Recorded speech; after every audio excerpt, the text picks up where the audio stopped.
están? Bueno, bienvenido. Estamos acá con Andrés Besnik. Te voy a presentar un poquito antes. Dale.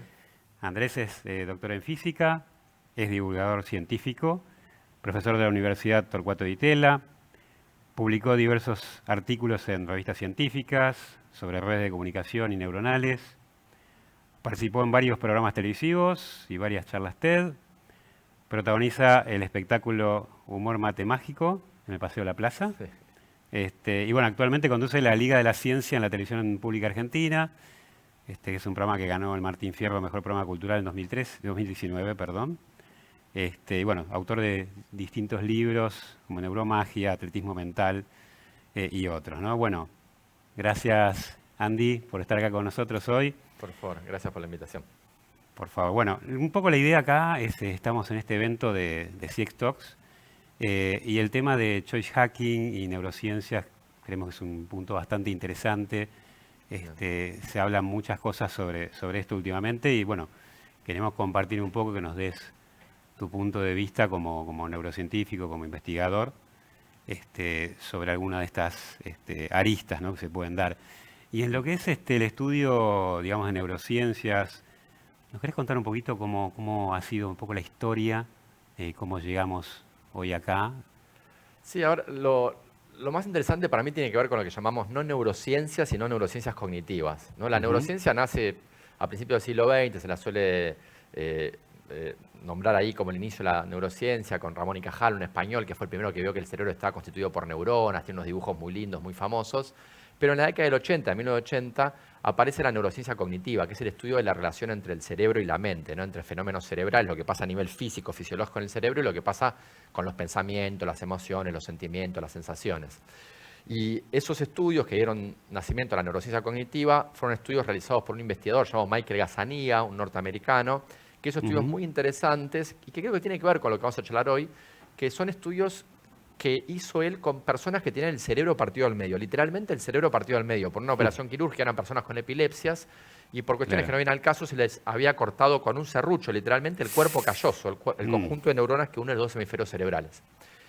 Y él hizo unos experimentos y muy famosos con estos pacientes y después él escribió el libro Neurociencias Cognitivas e inventó esa construcción de neurociencia cognitiva que es la que se usa hasta los días de hoy y ese manual, el que él escribió, es el que se usa en todas las universidades del mundo para enseñar neurociencias cognitivas. Los experimentos son muy interesantes porque él hacía lo siguiente. Él le mostraba a estos pacientes primero al cerebro, al lado izquierdo del cerebro, una palabra, por ejemplo la palabra rojo, ¿no? Al campo visual derecho, lado izquierdo del cerebro está cruzado, ¿viste? Y después le mostraba al lado derecho del cerebro, al campo visual izquierdo, por ejemplo, la palabra banana, ¿no? Y cuando le mostraba la palabra rojo, le preguntaba a la persona, ¿qué ves? Y la persona decía, veo la palabra rojo. O sea, el cerebro izquierdo veía la palabra rojo. Claro. Pero el hemisferio derecho, cuando le mostraba la palabra banana, decía, no veo nada. Sin embargo, después, cuando le pedía a la persona esta que dibuje algo que es lo que creía que había visto, la persona típicamente decía, no sé, no tengo idea. Pero él decía, no, pero dibuja, jugátela, ¿qué pensás que puede ser dibujado? Y la persona, bueno, agarraba, en este caso, por ejemplo, si le mostraste la palabra rojo que vio y la palabra banana que no vio, le agarraba un lápiz rojo, lo que no sorprende, porque bueno, vio la palabra rojo, pero después dibujaba, ¿y qué dibujaba? Una banana roja.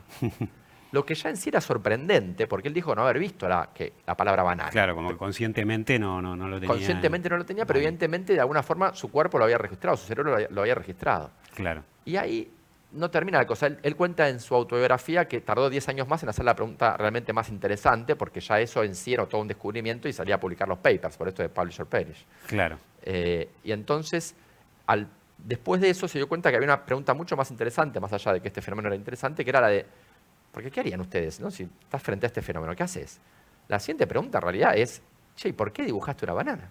¿No? Porque la persona puede tranquilamente decir, mira, dibujé una banana, no sé, decime vos, porque la verdad es que tengo el cerebro partido al medio, me haces estímulos raros, claro, no tengo idea por qué dibujé una banana, decime vos por qué dibujé una banana. Pero no dice eso, en este caso, por ejemplo, decía, bueno, lo que pasa es que esta mañana pasé por una frutería y pensé en una fruta fácil de dibujar y pensé que una banana era fácil de dibujar, entonces dibujé una banana.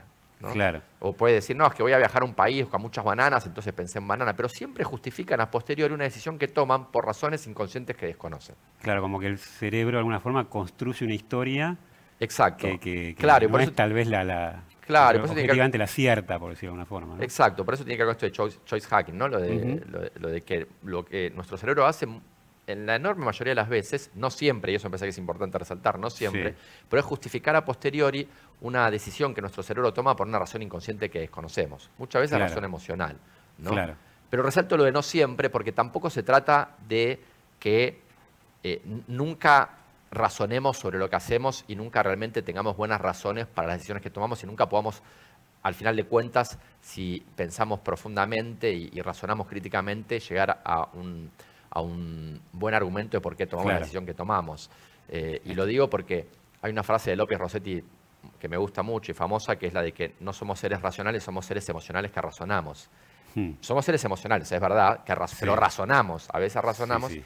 Y por eso en este contexto me parece que es interesante porque resalta la idea de que cuando vos usás sesgos o tratás de diseñar la experiencia del cliente para que tome la decisión que vos quieras, lo tenés que hacer en función de facilitarle una decisión buena para esa persona y no de imponerle una mala decisión. Claro. ¿No? Sí, Porque hay a la un- larga, digo, porque es verdad que todo esto ocurre, que si vos le imponés una mala decisión, capaz que se lo va a autojustificar después. Pero a la larga, nuestro cerebro tiene la capacidad también de razonar sobre esa decisión emocional que tomó en algún contexto de repente que vos le diseñaste Claro. y puede arrepentirse. Y Ujú. ahí es que Estamos es todo ahí un con problema, ¿no? un tema bastante importante, porque por ejemplo, en el caso de que tenga esa sensación, ¿no? de arrepentimiento, digamos, es como alguna suerte de mecanismo, ¿no? que tenemos como para Sí, sí, de alguna forma frenar o contrarrestar sí, todo esto que uno a veces se siente un poco expuesto de los sesgos, ¿no? Me están claro, pudiendo claro. manipular. Sí, ¿Cómo nosotros, es ese mecanismo? ¿Querés sí, contar un poquito sobre sí, eso? nosotros estamos todo el tiempo monitoreando las decisiones que tomamos e incluso monitoreando lo que estamos diciendo, ¿no? Hay un fenómeno que Ujú. nosotros estudiamos en el laboratorio, yo lo llamé detección, en un paper que publicamos, detección inconsciente del autoengaño, pero en criollo es el fenómeno, siempre me gusta explicarlo así, es el fenómeno, acabo de decir una boludez. Viste que Sí. vos a veces estás hablando, estás explicando cosas y de repente decís algo y al microsegundo te das cuenta que dijiste una boludez. Sí, Y sí, eso sí. es raro, porque vos decís, pero si lo dije yo, ¿quién es el que está fijándose si yo dije algo que está mal o no? Bueno, sos vos mismo, porque tu cerebro tiene una parte que está constantemente y de forma inconsciente monitoreando las decisiones que tomás y las cosas que decís. ¿No? De hecho, es una parte que cuando se ve que cuando esto ocurre en experimentos de laboratorio, donde vos ves que una persona se arrepiente de tomar una decisión, que esto en cuestiones perceptuales es muy fácil, y todo lo hemos vivido cuando jugamos a algún juego, por ejemplo, que a veces apretás el botón y Sí, te diste cuenta que te equivocás, pero tu dedo ya ya está, ya lo sí. está ya mandó la orden Sí, de sí, sí. apretar. Entonces vos te das cuenta que, ay, me Pero es equivoqué, tarde, pero pero ya bueno, es ya tarde está, como para sí. arrepentirte y ya apretaste el botón. Y ahí se ve que hay una parte del cerebro que se activa, que es la que detecta, digamos, la que asociamos a la detección de errores, porque se activa cuando hay una detección de error, que es una parte del cerebro que está justamente entre el cerebro más emocional límbico y el cerebro racional. Como Ujú. si ahí estuviera ubicado ese mecanismo de Como, detección.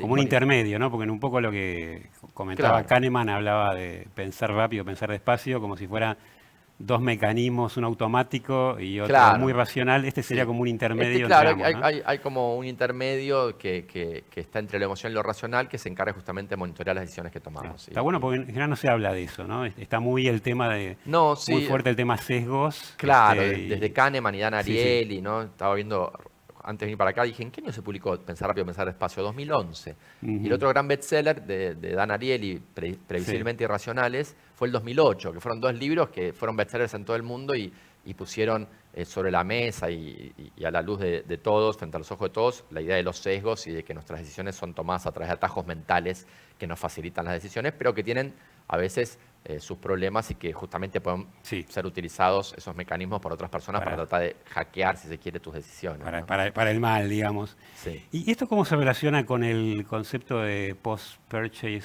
dissonance, ¿no? O Sí, disonancia sí, post-compra, disonancia digamos. post-compra. Sí, digamos, yo en lo que hago en el laboratorio, en Ditela, no me especializo tanto en la experiencia del cliente o de compras, Ujú. pero sí en pensamiento crítico en esto, Claro. porque esto sobre lo que estamos hablando, que es la idea de que podemos monitorear nuestras decisiones, tiene que ver con el pensamiento crítico, con la capacidad. Mucha gente piensa que el pensamiento crítico es poder criticar a otros. Claro. Yo siempre digo, no, pensamiento crítico es poder criticarte a vos mismo, porque no hay nadie más fácil de Claro. engañar que a vos mismo. El autoengaño, como lo que observó Gazzaniga, porque él lo llama autoengaño, eso de que las personas se engañan a sí mismas para explicarse por qué toman una decisión cuando no saben la razón de su decisión. El autoengaño es algo que está presente en todos nosotros, ¿no? Sí. Y entonces el pensamiento crítico, la educación sirve para autoengañarnos menos, para que podamos tener reforzados esos mecanismos de monitoreo de lo que estamos diciendo y poder analizar eso que decimos a la luz de la evidencia y los razonamientos para ver si sobrevive o no su escrutinio, ¿no? Claro. Entonces, en este contexto, el pensamiento crítico, creo yo, tiene que ver con esto, cuando hablamos del cliente, de la capacidad del cliente de arrepentirse, si quiere, ¿no? De tener una disonancia. La disonancia post-compra es como una sensación de incomodidad o de estrés que sentís si sentís que la compra no cumple con tu expectativa y que puede llegar, en el caso más extremo, al arrepentimiento, ¿no? Claro. Y en ese sentido creo que están ligadas las cosas, porque quien se arrepiente, quien crea la disonancia cognitiva a la hora de una compra que no no pudo satisfacer claro.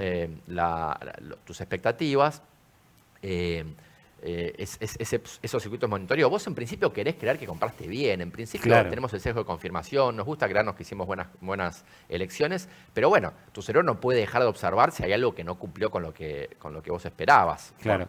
Y esto se da por ahí más fuerte, digo, ahora justo estamos en días de Cyber Monday, ¿no? En todo lo que es el mundo de e-commerce.